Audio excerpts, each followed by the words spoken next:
ஒரு வயதான தம்பதியர் ஒன்னா உட்காந்து டின்னர் சாப்பிட்டுட்டு இருக்கிறாங்க. டின்னர் சாப்பிடும்போது ஹஸ்பண்ட் கேட்குறாரு, எப்படிம்மா இத்தனை வருஷமா நான் எவ்வளோ கோவப்பட்டிருக்கிறேன், உன்னை எவ்வளோ திட்டிருக்கிறேன், கத்திருக்கிறேன், எப்படி உன்னால மட்டும் இவ்வளோ அமைதியா இருக்க முடியுது அப்படின்னு கேட்குறாரு. அப்போ அப்படியே ஒய்ஃப் சாப்பாட்டுலேருந்து அப்படியே நிமிந்து பார்த்து, அது வேற ஒன்றும் இல்லைங்க, நீங்க எப்பெல்லாம் கத்துறீங்களோ திட்டுறீங்களோ அப்பெல்லாம் நான் டாய்லெட்குள்ள போய் டாய்லெட்டை கழுவ ஆரம்பிச்சிருவேன் அப்படிங்கிறாங்க. ஹஸ்பண்ட் அப்படியே ஒரு மாதிரி பாக்குறாரு. ஓ, அது உன்னோட கோபத்தை குறைச்சி உன்னை அமைதிப்படுத்துதா அப்படின்னு கேட்கிறாரு. கண்டிப்பாங்க, அது என்னோட கோபத்தை நல்லாவே குறைக்கும். ஏன்னா டாய்லெட்டை கிளீன் பண்ண உங்க டூத் பிரஷ் தாங்க நான் யூஸ் பண்ணுவேன் அப்படிங்கிறாங்க. கோபங்கிறது நம்மளுக்கு பொதுவா இயல்பா ஏற்படக்கூடிய விஷயம். ஆனா இந்த கோபத்தினால நம்ம மனசு மட்டும்தான் பாதிக்குதா அப்படின்னு கேட்டீங்கன்னா கண்டிப்பா கிடையாது. நம்ம உடம்பையும் சேர்த்து கோபம் பாதிக்குது.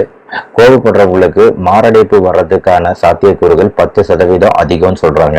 ஹார்ட் அட்டாக் மட்டும் இல்ல, சர்க்கரை நோய் வரதுக்கான சாத்தியக்கூறுகள் அதிகம். நம்மளோட இம்யூனிட்டி, எதிர்ப்பு சக்தி, உடம்போட எதிர்ப்பு சக்தி கண்டிப்பா குறையும். கோபப்படுறதுனால தூக்கமின்மை பிரச்சனை அதிகமாகும். அது மட்டும் இல்லாம நம்ம ரத்த கொதிப்பும் அதிகமாகும். இது உடம்புல ஏற்படக்கூடிய பாதிப்புகள். மனசுல என்ன பாதிப்புகள் ஏற்படுது? ஸ்ட்ரெஸ், ஒரு டென்ஷனுக்கு நிலைக்கு போயிடுறோம்.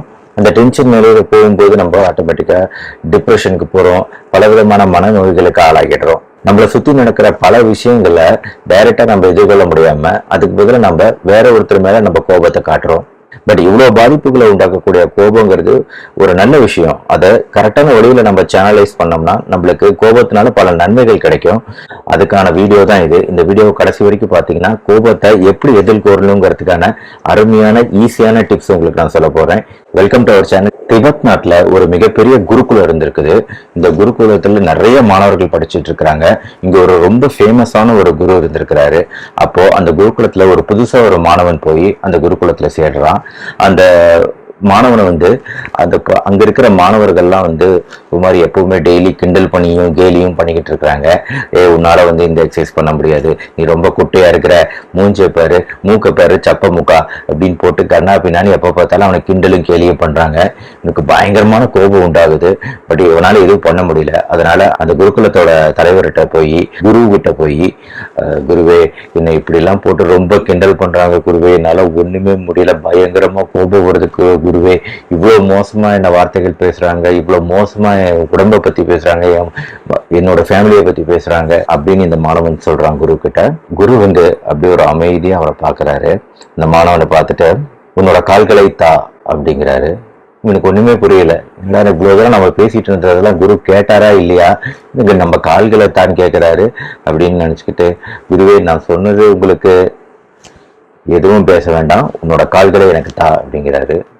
குருவே நீங்க என்ன சொல்றீங்க குருவே, நான் எப்படி என்னோட கால்களை, அதெல்லாம் எனக்கு தெரியாது, உன்னோட கால்களை வெட்டி எனக்கு தா அப்படிங்கிறாரு. மாணவன் குருவே என்னால முடியாது குருவே, நான் இல்லக்கு இருக்கவே மாட்டேன், நான் போறேன், என்னால முடியல, நான் சொல்றது யாரையும் நீங்க கேட்கவே மாட்டேங்கிறீங்க அப்படின்னு அந்த மாணவன் வேகமா கத்துறான். அப்ப குரு சொல்றாரு, உன்னோட உடம்புல இருக்கிற பாகத்தை இவ்வளவு பயங்கரமா விட்டு கொடுக்காம நீ வச்சுக்கிறியே, அப்புறம் ஏன் உன் மனசு மட்டும் விட்டு கொடுத்துட்ட அப்படின்னு கேட்கிறாரு. இந்த கதையில இருந்து என்ன புரியுதுன்னா, மற்றவங்க கேலிக்கு கிண்டலுக்கும் நாம எப்படி ரெஸ்பாண்ட் பண்றோம், நாம ஏன் விட்டு கொடுக்கணும், அவங்க சொல்றது உண்மைன்னு நாம ஏன் எடுத்துக்கணும், நம்ம மனசு நம்ம கையில இருக்கே அப்படிங்கிற ஒரு சின்ன விஷயத்தான் குரு ஒரு அழகான எக்ஸாம்பிள் மூலமா சொல்றாரு. இப்போ கோபங்கிறது என்ன, நம்ம பிரெயின்ல என்ன நடக்குது கோபப்படும் போது, அதுக்கு ஒரு எக்ஸாம்பிள் சொல்றேன். நம்ம கைகள் எப்பவும் மூடிதான் வச்சிருக்கிறோம் இப்படி. ஸோ இப்போ இந்த கைகள்ல இந்த ரிஸ்ட் பகுதி, மணிக்கட்டு பகுதி நம்மளோட பிரெயின் ஸ்டெம் அப்படின்னு சொல்லக்கூடிய இடம். இந்த தம்பு இருக்கு பாத்தீங்களா, கட்டை விரல், இது அமிக்டலா. இந்த அமிக்டலாங்கிற இடத்துலதான் கோபம் எப்பவுமே உற்பத்தியாகி அதோட எனர்ஜி இந்த அமிக்டலால தான் ஆரம்பிக்குது. கோபத்தோட ஆரம்பம் இது இப்போ அடங்கி இருக்கு. இந்த 4 விரல்கள் இருக்கு பாத்தீங்களா, இந்த 4 விரல்களும் நம்மளோட மண்டையோட முன்பகுதி, மூளையோட முன்பகுதியில் இருக்கிற ப்ரீஃப்ரான்டல் ஏரியா. இந்த இடத்துலதான் நம்ம யோசிக்கிறோம், கரெக்டான முடிவுகளை எடுக்கக்கூடிய இடம் எதுன்னு கேட்டீங்கன்னா இந்த ப்ரீஃப்ரான்டல் ஏரியா. நார்மலா நம்மளோட மனநிலை எப்படி இருக்குன்னா, இந்த 4 விரல்களும் அடங்கி இந்த கோபங்கிறது எப்பவுமே வெளியே தெரியாது. நார்மலான சிச்சுவேஷன்ல நம்ம மனநிலை இப்படி இருக்கு. பட் என்னைக்கு ஒரு கோபம் உண்டாகிடுதோ, ஒரு கோபம் ட்ரிகர் ஆகுதோ, ஸ்டிமுலேட் ஆகுதோ, அப்ப என்ன ஆகும், டக்குன்னு நம்ம யோசிச்சு முடிவெடுக்கிற நம்மளோட ப்ரீஃப்ரான்டல் ஏரியாவோட திறமை அங்க போயிடுது. டப்புன்னு அது ஓபன் ஆயிடுது. ஓபன் ஆனோன்னா கோபம் வெளியே தெரிய ஆரம்பிக்குது. இந்த கோபம் வெளியே தெரியும் போது அந்த எனர்ஜி எந்த அளவுக்கு இருக்கு, எவ்வளவு கோபங்கிறத பொறுத்து அந்த எனர்ஜி வெளிப்படும். இதுதான் கோபத்தோட பிரெயின் பிசியாலஜி. ரெண்டாவது விஷயம் ஏன் கோபப்படுறோம். ஃபார் எக்ஸாம்பிள் இப்போ இந்த புக் இருக்குன்னு வைங்களேன். இந்த புக் வந்து நம்மளோட எண்ணங்கள். நாம பல விஷயங்கள் நம்மளை பத்தி நினைச்சிட்டு இருக்கிறோம். நம்மளோட படிப்பு என்ன, நம்ம என்ன மாதிரி ஆளு, நம்மளோட ஐடியா என்ன, மக்கள் எப்படி இருக்கணும், அரசியல்னா என்ன, அரசியல்வாதிகள் எப்படி இருக்கிறாங்க, பல விஷயங்கள் நம்ம எண்ணங்கள் இருக்கு. இந்த எண்ணங்கள்லாம் இந்த புக்கு தான். இந்த எண்ணங்களை நம்ம எப்பவுமே எப்படியே வச்சுக்கிட்டு இருக்கிறோம். இப்போ யாராவது வந்து இந்த எண்ணங்களை மாத்தி பேசினாலோ, இந்த எண்ணங்களுக்கு எதிராக பேசினாலோ, நம்ம நம்பிக்கைகளுக்கு எதிராக பேசினாலோ, நம்மளோட ஈகோவை ஹர்ட் பண்ற மாதிரி பேசினாலோ ஆட்டோமேட்டிக்கா நம்மளுக்கு கோபங்கிறது வெளிப்படுது. மூணாவது, கோபம் வந்துருச்சு, எப்படி நம்ம அதை வெளிப்படுத்துவோம்? ரெண்டு விதமா வெளிப்படுத்துவோம். ஒண்ணு எக்ஸ்ப்ளோட் ஆகும், பயங்கரமான சண்டை வரும், பயங்கரமா கத்துவோம். ரெண்டாவது நம்மளுக்குள்ளாரே வச்சுக்குவோம், வெளிப்படுத்த மாட்டோம். கேட்டா கூட கோபமா இல்லையே, சோகமா இருக்கு, அவ்வளவுதான், கோபம்லாம் எதுவும் கிடையாது அப்படின்னு மறுத்துடுவாங்க. ஸோ இந்த கோபம் வந்தோன்னு வெடிக்கிறவங்களுக்கு பேரு எருப்டார்ஸ். கோபம் வந்தா அமைதியா அவங்களுக்குள்ளாரியே உள்ள புதைச்சுக்கிறவங்க பேரு ஸ்டஃபர்ஸ். இந்த எருப்டார்ஸும் இருக்கக்கூடாது, ஸ்டஃபர்ஸும் இருக்கக்கூடாது. ரெண்டுக்கும் நடுவுல தான் நம்ம கோபம் இருக்கணும். ஸோ இப்போ வீடியோவோட முக்கியமான பகுதிக்கு வருவோம். கோபத்தை எப்படி அணுகிறது அப்படிங்கிறதுல நான் இன்னைக்கு உங்களுக்கு ஒரு 10 கீ கொடுக்க போறேன், 10 சாவி கொடுக்க போறேன். இந்த 10 சாவியை போட்டு திறந்தீங்கன்னா ஆட்டோமேட்டிக்கா கோபம் அப்படிங்கிற அந்த கதவு திறக்கும். ஒரு கோபத்தை எப்படி நம்ம அந்த அருமையான எனர்ஜியை யூஸ் பண்றது அப்படிங்கிறதுக்கான வழிமுறை உங்களுக்கு கிடைக்கும். கோபம் உண்டாகும் போது அதை அணுகிறதுக்கான முதல் சாவி நல்லா ஆழமா மூச்சு விடணும். ஃபர்ஸ்ட் ஸ்டெப் இதுதான். நல்லா டீப்பா மூக்குவழியா இன்ஸ்பிரேஷன், நல்லா மூச்சை உள்ள இழுத்து ரொம்ப மெதுவா வாய் வழியா நம்ம மூச்சை வெளியே விடுறது. இந்த மாதிரி ஆழமா மூச்சு விடுறது அப்படிங்கிற 5 வாட்டி செய்யணும்.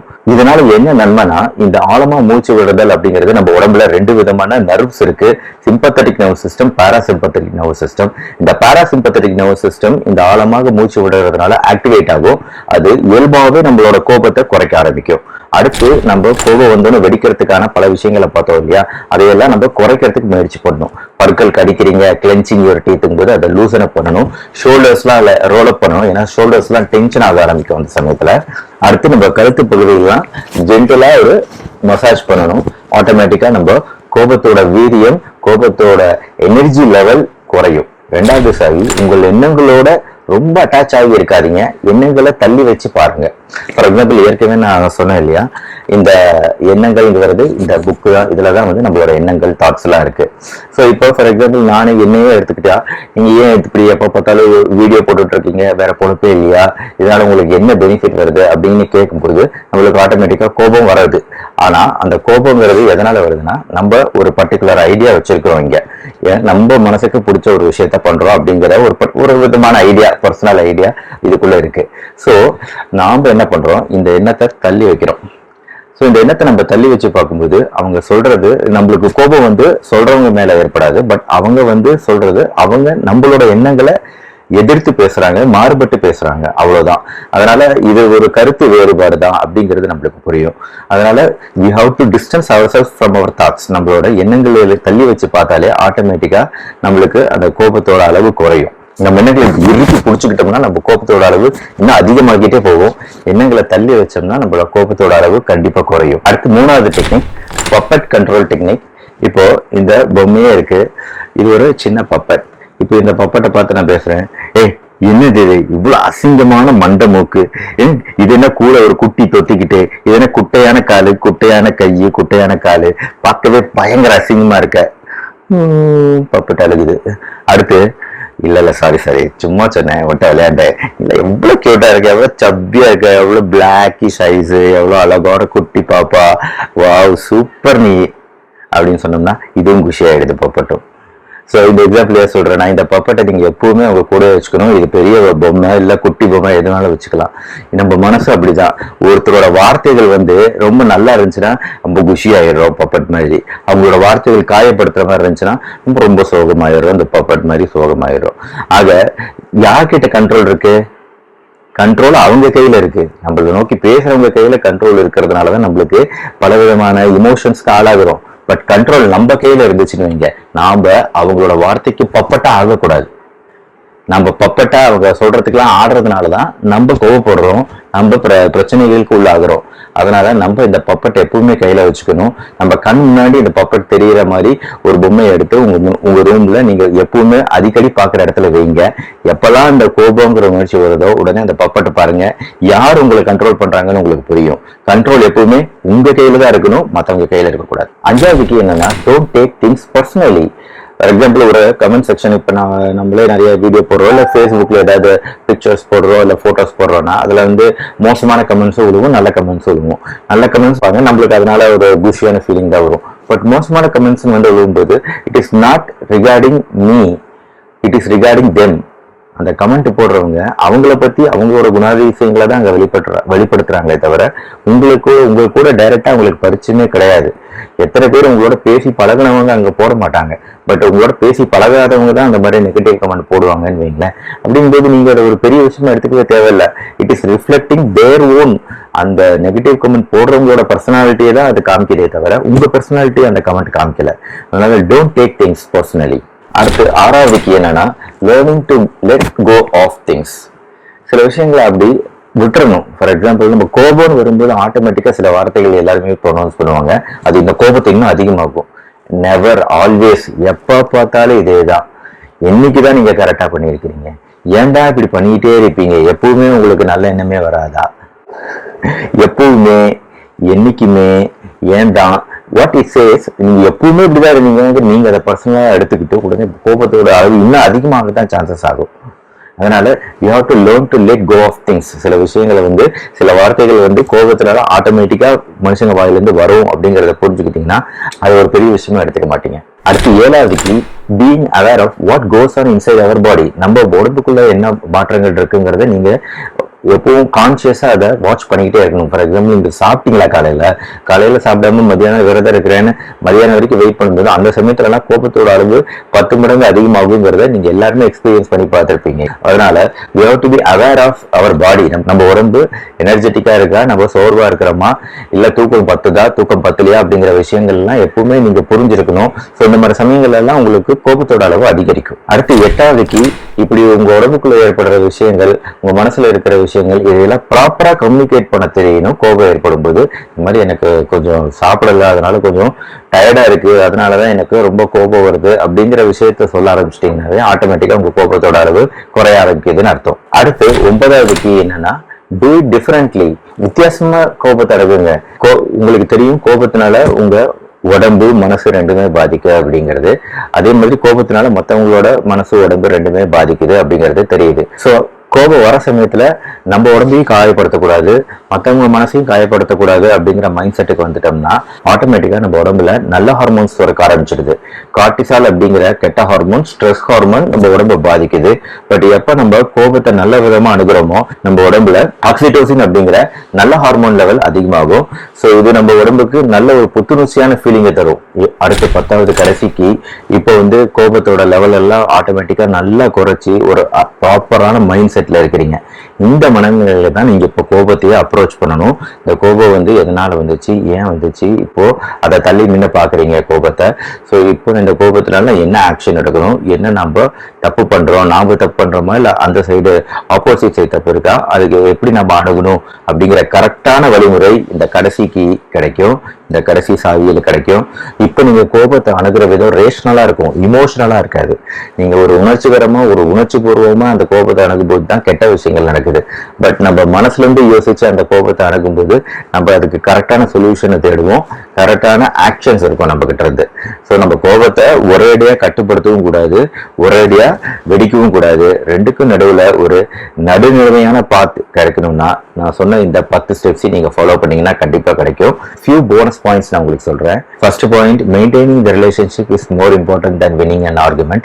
நீங்க ஒரு வாக்குவாதத்துல நீங்க ஜெயிக்கணுங்கிறத விட அந்த ரிலேஷன்ஷிப் நல்லபடியா மெயின்டைன் ஆகணும் அப்படிங்கறத எப்பவுமே மனசுல வச்சிருக்கணும். Be willing to forgive. கண்டிப்பா நம்ம மன்னிக்கிறதுக்கு தயாராகவே இருக்கணும் என்னைக்குமே. இது எல்லாத்தையும் மீறி ரொம்ப பயங்கரமான கோபம் வந்துருச்சு, நான் சொன்ன எதுவுமே ஒர்க் அவுட் ஆகல, என்னால ரிலாக்ஸ் ஆகவே முடியல அப்படின்னு நினைச்சீங்கன்னா அந்த இடத்த விட்டு தள்ளி போயிடுங்க, வெளியேறிடுங்க. அந்த இடத்துல நிக்காதீங்க, நின்னா பிரச்சனை தான். 4வது மிக முக்கியமான பாயிண்ட், ரெகுலரா எக்ஸசைஸ் பண்ணணும்.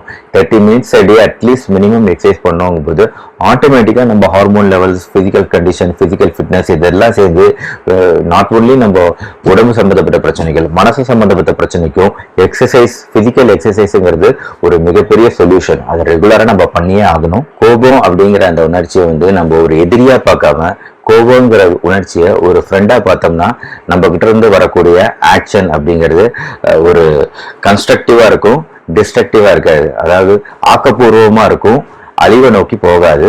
ஸோ கோபத்தை நல்ல விதமா பயன்படுத்துவோம், சந்தோஷமா இருப்போம். Thank you very much. மறுபடியும் இன்னொரு இன்ட்ரெஸ்டிங்கான வீடியோவோட உங்களை சந்திக்கிறேன். Until then good bye from doctor Karthikeyan. So இந்த வீடியோ உங்களுக்கு பிடிச்சிருந்துச்சுன்னா லைக் பண்ணுங்க, கமெண்ட் பண்ணுங்க, நம்ம சேனல் மறக்காம சப்ஸ்கிரைப் பண்ணுங்க. Thank you very much.